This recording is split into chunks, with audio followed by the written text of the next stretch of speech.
Hi guys, and welcome to my channel. I'm the Book Geek, also known as Kiava, and today I'm going to talk about some December book releases.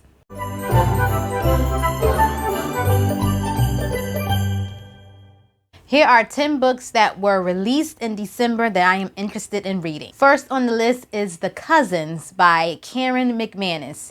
This is the same author as One of Us is Lying and One of Us is Next. It is a young adult mystery. I really enjoyed One of Us is Lying, so I'm interested in all of Karen McManus's books. So in this story, we have three cousins who have been summoned by their grandmother whom they have never met. Their grandmother is rich and she had disinherited some of the family members, but now she sent this letter inviting these family members to come and work on this island. Of course, these family members see this as an opportunity to try and get back on this rich grandma's good side. But when the cousins arrive to this island to work, they realize that there are strange things happening. These cousins are going to learn the truth about their family's past. The next book on the list is Crosshairs by Catherine Hernandez. This is a science fiction novel. So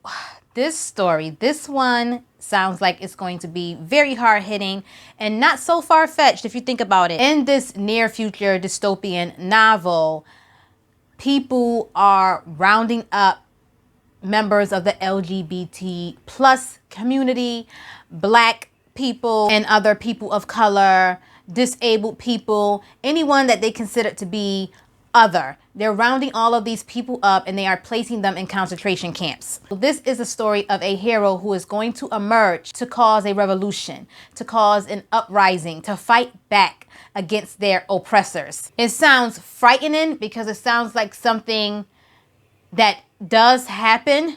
People do get put into concentration camps for being different, for being other, and this is just taking it to a whole different level of something that in my mind is quite possible and could happen someday. So it's not that far-fetched, and that idea alone is so frightening because this is not the way the world should be. People are people. So I want to read this one, but I'm also very nervous to read this one because of the heavy topic and subject matter of it all. This next one I thought was so unique in its idea. It is titled The Mystery of Mrs Christie. And basically this is a mystery story surrounding the real life author Agatha Christie. The synopsis reads as follows. In December 1926, Agatha Christie goes missing. Investigators find her empty car on the edge of a deep, gloomy pond. The only clues, some tire tracks nearby and a fur coat left in the car. Strange for a frigid night. Her husband and daughter have no knowledge of her whereabouts, and England unleashes an unprecedented manhunt to find the up-and-coming mystery author. 11 days later, she reappears, just as mysteriously as she disappeared, claiming amnesia and providing no explanations for her time away. The puzzle of those missing 11 days has persisted. With her trademark exploration into the shadows of history, acclaimed author Mary Benedict brings us into the world of Agatha Christie, imagining why such a brilliant woman would find herself at the center of such a murky story. So this is a historical fiction mystery novel, and I just thought it was so interesting how we bring the mystery author into her own mystery story. The next book is another historical fiction mystery novel, and that is The Arctic Fury by Greer McAllister. So this story takes place in early 1853. It is the story about a woman who was summoned to lead an expedition, and then she suddenly finds herself on trial when all the parties of the expedition do not return. The next book is A Curse of Roses. This is a young adult fantasy novel. In this story, there is a girl who can turn things into flowers. with one touch. She lives in a place that is basically on the brink of starvation. So she wants to reverse her magic. She wants to see if she can turn flowers into food instead of the other way around. And so she seeks out someone who can help, but helping this person would mean treason. However, she's willing to take that risk if it means saving herself and the people around her. So the only way to set this person free, to help this person that might be able to help her with her magic, is through a kiss. A kiss will set this person free. And so she kisses this person and suddenly falls in love with this person. She's going to be torn between love and duty. The next book on the list is We Hear Voices by Evie Green. This is a horror novel. Of course, I had to have some horror on this list. Trigger warning, because in this story, there will be things mentioned about a pandemic. At least that's what it says in the summary.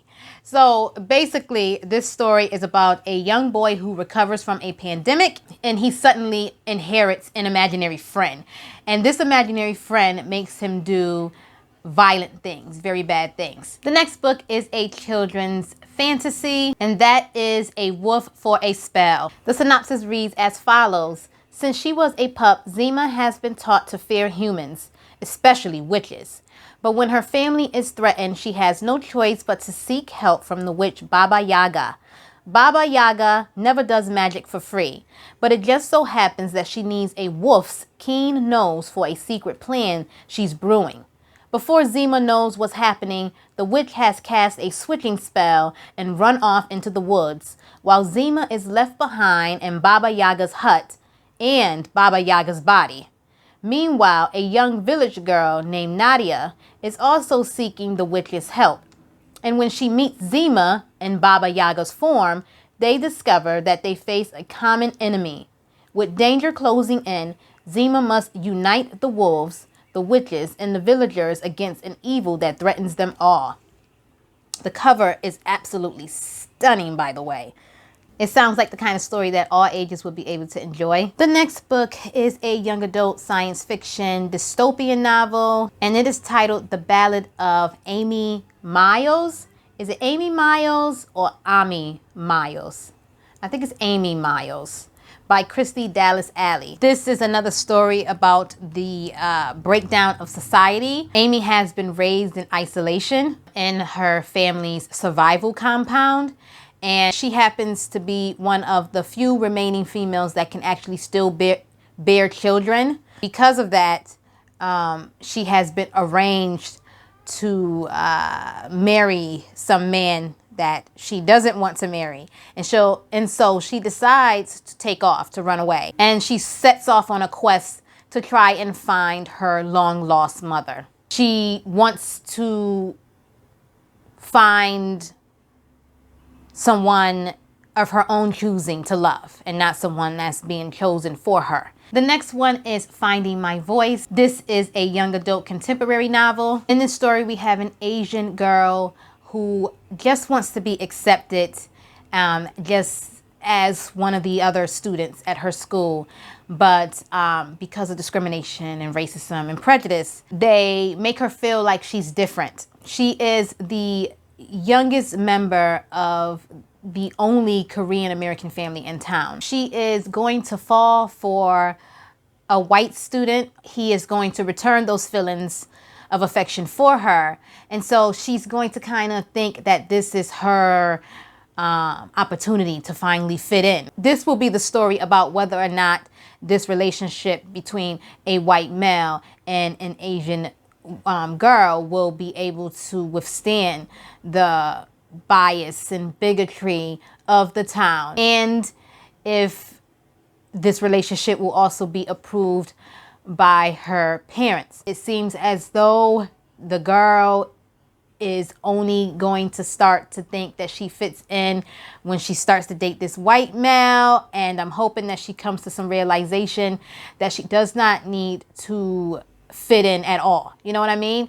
So I want to read it and see what type of revelation the Asian character in this book comes to. Okay, and the last book that I want to talk about is Coming Up for Air. This is a young adult contemporary novel. This is a coming of age story. It's going to deal with love and loss. Our main character, Hadley, isn't a girl that likes to take risks, and she has no interest in anything romantic after witnessing her sister experience several heartbreaks. But then she meets a boy, and he's gonna show Hadley that it's okay to live and love. Okay guys, so that's it. Those are 10 books that were released in December that I would love to read. I hope some of these books sounded interesting to you as well. Don't forget to like and subscribe, hit the bell for notifications, and I'll see you guys in my next one. Bye.